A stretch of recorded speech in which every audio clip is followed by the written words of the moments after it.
देखंतु वर्तमान जो आमर 9टी जिल्ला रे बन्य प्रवाहित होईछि सेठिरे अनेक लोक मध्य जलबंदी अछंती अनेक क्षयक्षति होईछि सेहीपरि मध्य आमर विभागर जो आपणकर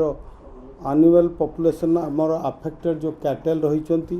पाखापाखि 4,88,868 वर्तमान अफेक्टेड होईचंती एवं आकु मध्य आम विभाग गुरुत्वर सहित ग्रहण करिछि एथिरे भेटरनल टीम जोटा कि आरआरटी जोटा रैपिड रेस्पॉन्सिबल टीम आमे 58टी गठन करिछु एवं भेटनरी हेल्थ कैंप 245 जगह करा जाइछि एवं एनुअल ट्रीटमेंट मध्य वर्तमान 15,000 अधिक एनुअल को ट्रीटमेंट करा गलानी एवं यहाँ पाई मध्य खाद्य जोटा फीड दाना मध्य आमे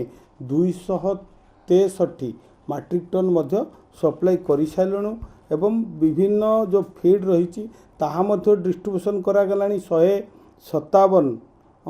मैट्रिक टन एवं फॉडर मध्य दिया जाउची घास मध्य दिया जाउची कुंडा मध्य दिया जाउची एवं विभिन्न आमर हेल्प लाइन 1962 24 आवर बर्तमान आम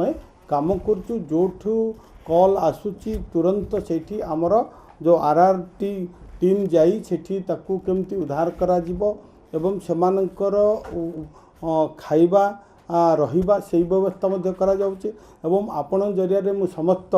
चाषी भाई मानकु अनुरोध करबी सेमाने निजे उच्च स्थान को जीवा सहित निजर गृहपालित पशु मानकु मध्य उच्च स्थान को नियंतु एवं जोठी गृहपालित पशु अफेक्टेड होईची प्रभावित होईचंती सेमाने आमर जो रही टोल फ्री नंबर 1962 को कॉल करंतु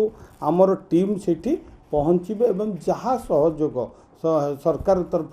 मेडिसिन इंजेक्शन एवं खाद्य ताकू मध्य आमे सप्लाई करिवार व्यवस्था करूचु तेणु समस्ते सुरक्षित रुहंतु सुस्थ रुहंतु या जगन्नाथ निकट में कामना करुच्ची समस्ते मिलित भाव में यही जो बन्या को आमे मुकाबला करिवा निश्चित भाव में आमे जीतिबा।